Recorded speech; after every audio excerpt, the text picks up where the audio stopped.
Bismillahirrahmanirrahim. Assalamualaikum warahmatullahi wabarakatuh. Baik, kita lanjutkan. Berikutnya kita akan bicara tentang aqidatuhu ya. Aqidatuhu artinya konsep akidahnya. Jadi bagaimana konsep akidah atau konsep teologi dari Imam Ibnu Jarir At-Tabari. Nah, karena memang konsep akidah atau mazhab teologi yang dianut oleh seorang mufassir itu juga cenderung mempengaruhi produk tafsirnya. Nah, makanya nanti dalam setiap pembahasan kita tentang kitab-kitab tafsir ini itu akan dibahas tentang bagaimana kecenderungan akidah atau mazhab teologi yang dianut oleh seorang mufassir. Lahu kitabun fi aqidati ahli sunnah wal jamaah. Jadi lahu baginya, nah, hu-nya kembali marja' dhamirnya kepada Imam Ibnu Jarir At-Tabari. Baginya kitabun sebuah kitab. Jadi Imam Ibnu Jarir memiliki sebuah kitab fi aqidati ahli sunnah wal jamaah yang berbicara tentang konsep akidah ahlu sunnah wal jamaah. Asmahu, jadi asma berasal dari kata sama ya. Kalau sama artinya menamai, menamakan. Kalau asma juga sama dengan dia timbangan baf if'al ini ya. Asmahu, dia menamai kitabnya itu dengan judul Sharihus Sunnah. Jadi judul kitabnya adalah Sharihus Sunnah. Sorry artinya jelas ya. Sunnah artinya sunnah. Tubi'a itu artinya dicetak. Jadi bukunya itu dicetak. Kemudian dilanjutkan penjelasannya.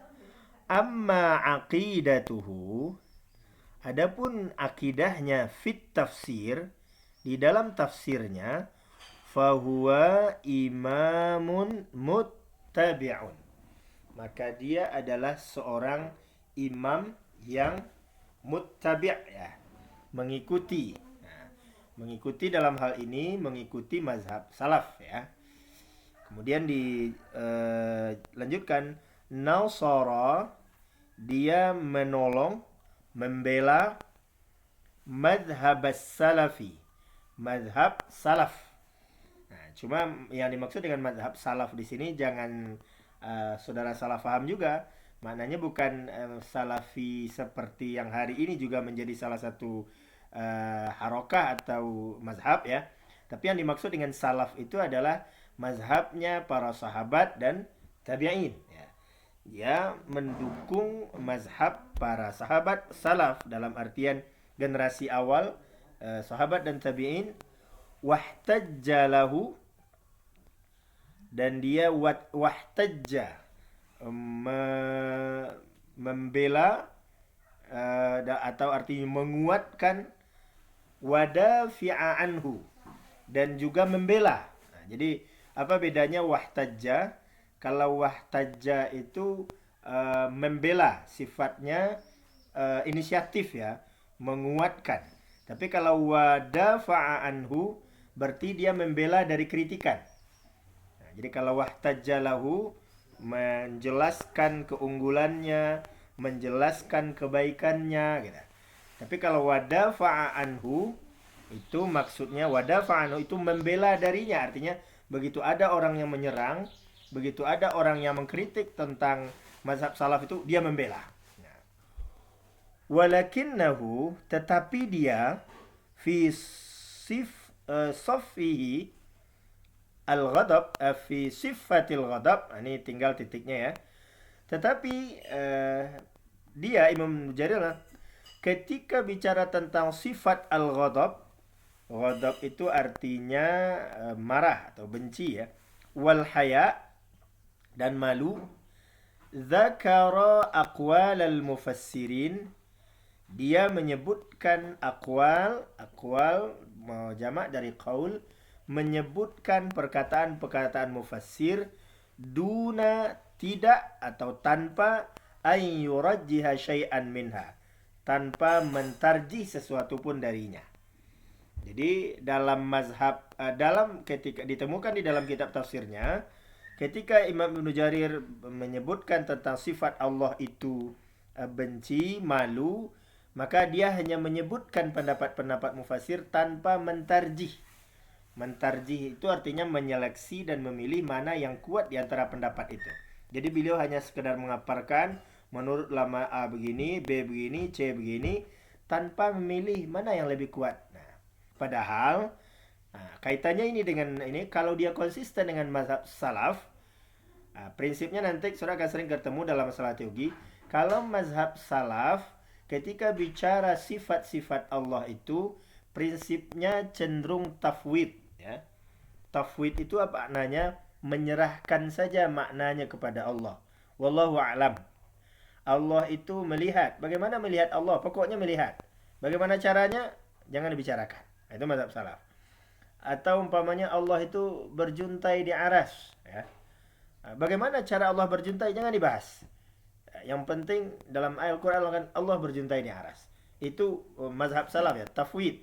Tapi kalau mazhab khalaf itu cenderung takwil, mencoba mentakwilkan maknanya, ya. Nah, nanti dalam kajian-kajian berikut akan sering kita ketemui. Nah, maka dari alinea pendek ini, saudara sekalian, dapat kita pahami bahwa mazhab akidah dari Imam Ibnu Jarir At-Tabari adalah Ahlus Sunnah wal Jamaah. Baik, ini poin tentang akidahnya. Berikut kita masuk pembahasan tentang mauqifuhu minal asanid, ya. Mauqif itu artinya tempat berdiri, asalnya dari waqafa. Waqafa itu tetap diam berdiri. Mauqif, ya, tempat berdiri dalam bentuk simakannya, ya. Nah, namun di sini kita artikan mauqif itu bisa diartikan posisi atau bisa juga kita artikan metode. Ya, metode, cara beliau atau metode beliau Imam Ibnu Jarir dalam masalah sanad. Sanad asanid ini jamak dari kata sanad. Sanad itu berarti ketika kita bicara hadis, ya. Kalau hadis itu kan ada dua, ada sanad, ada matan. Apa itu sanad? Rangkaian orang-orang yang membawanya. An Ahmad, an ini, an Rasulullah SAW. Jadi rangkaian orang itu namanya sanad. Nah, baru isi hadis itu namanya matan. Nah, bagaimana konsep beliau dalam masalah sanad? Ya, masalah sanad hadis. Iltazama dzikrar riwayati bi asanidiha. Nah, ini keunggulan kitab tafsirnya karena dia kitab tafsir bil maksur, ya. Iltazama, iltizam. Iltazama itu artinya konsisten, selalu, ya, selalu. Imam Ibnu Jarir selalu menyebutkan riwayat-riwayat, baik riwayat hadis maupun riwayat dari sahabat, riwayat tabi'in, bi asanidiha, dengan menyebutkan sanad-sanadnya. Artinya apa? Lengkap di dalam kitab hadis itu jalur atau rangkaian orang-orang yang menerimanya. Kalau hadis diterima dari si A diterima dari si B, dari sahabat, dari Rasul. Jadi jelas. Jadi kalau nanti kita akan perlihatkan kitab tafsir Ibnu Jarir ini, sehingga memang jelas semua riwayat-riwayatnya sampai ke sumber utamanya. Namun sisi lemahnya di sini, wala yata'aqqabuha fil ghalib bitashihin wala tad'ifin. Yata'aqqabu, jadi aqaba itu artinya mengiringi, ya. Makanya akibat dalam bahasa Indonesia itu kan sesuatu yang terjadi setelah sesuatu perbuatan dilakukan. Jadi akibat itu kan di belakang, mengiringi sebuah perbuatan, ya. Wa yata'aqqabu, mengiringinya, ya. Dan tidak mengiringinya atau tidak melanjutkan fil ghalib, biasanya ghalib itu biasanya, ya, bitashihin, dengan mentashih, artinya dengan mengatakan ini sahih wala tad'if, dan mengatakan ini dhaif. Jadi beliau tidak memberikan penilaian. Jadi sanad-sanadnya itu diungkap, ini diterima dari sini, diterima. Jadi setiap riwayat ada sanadnya. Tetapi kebanyakan beliau tidak menjelaskan ini sahih atau ini dhaif riwayatnya. Nah, itu di satu sisi kelemahan dari tafsir Ibnu Jarir ini. Kelebihannya selalu ada sanad dalam setiap riwayat. Kekurangannya tidak dijelaskan kesohihan atau kedhaifan sebuah sanad tersebut.